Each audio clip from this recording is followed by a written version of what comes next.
negociações salariais, elas permanecem, né, junto ao acordo coletivo com os sindicatos, né, os salários referência são o salário mínimo, o salário regional e o salário das categorias.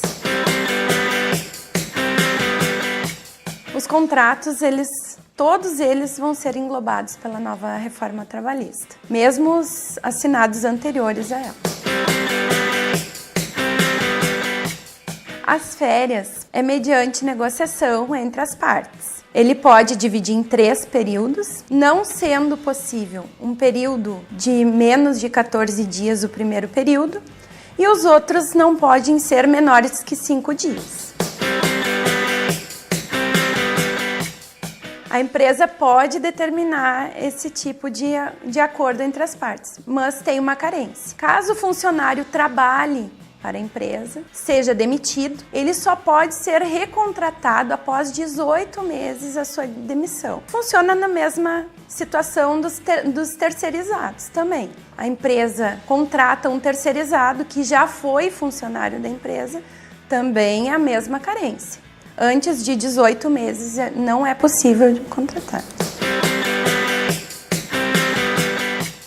Caso o funcionário entre com uma ação judicial contra a empresa, uma ação trabalhista, os custos judiciais, né, os honorários judiciais, caso o funcionário perder a causa, a responsabilidade do pagamento de honorários vai ser do funcionário. Caso ele ganhe a causa, vai ser do empregador. Ele pode fixar a remuneração por produtividade, mas isso tem que ser acordado, tem que ter um contrato tácito, explícito, dizendo o que vai englobar essa remuneração.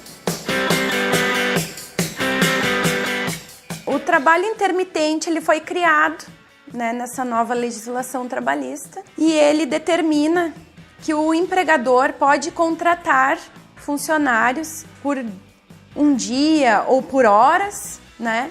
Mas essa remuneração não pode ser menor, a referência não pode ser menor que o salário mínimo. Ele pode fixar o valor por hora, né?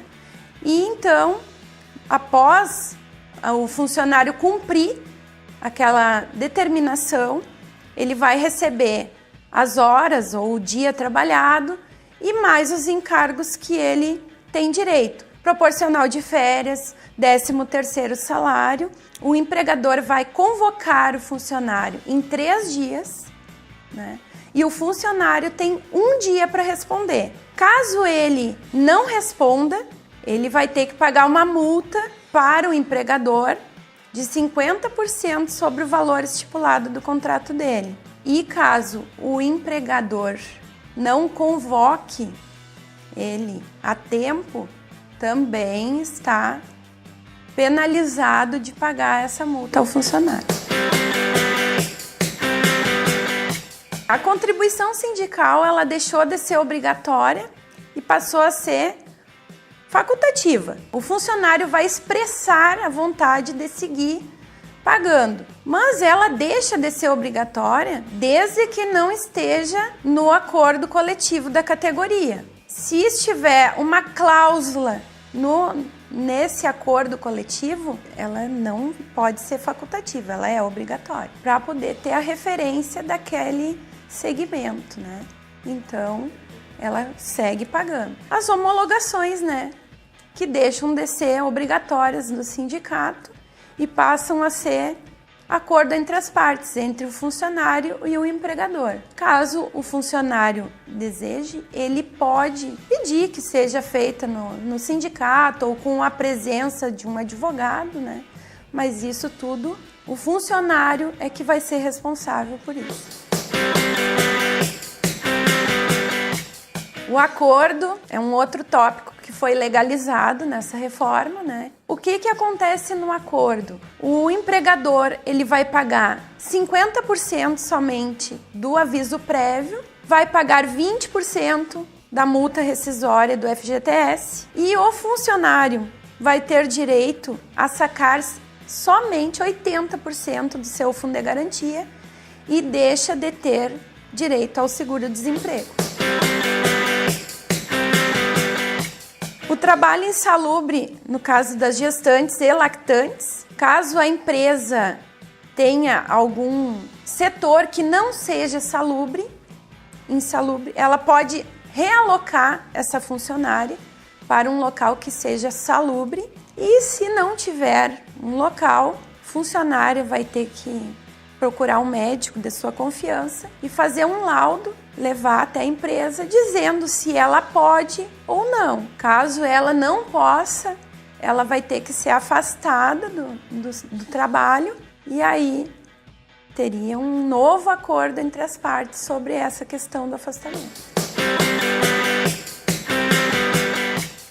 As horas em itinerary, o funcionário ficava à disposição da empresa desde a hora que ele sai de casa, do trajeto, né? Da residência até a empresa. Neste caso, deixa de existir a contagem de horas em itinerary. Caso aconteça alguma coisa com esse funcionário no trajeto, ele não é de responsabilidade do empregador. A permanência do funcionário dentro da empresa após a jornada de trabalho, caso ele tenha que fazer algum trabalho da faculdade ou do colégio, ou tenha que trocar o uniforme, ou tenha que fazer uma higienização, né? Isso deixa de contar horas que poderia o funcionário contar como hora extra, né? Dentro da empresa. Então isso deixa de existir, não vai ser mais contado como hora extra para fins de remuneração.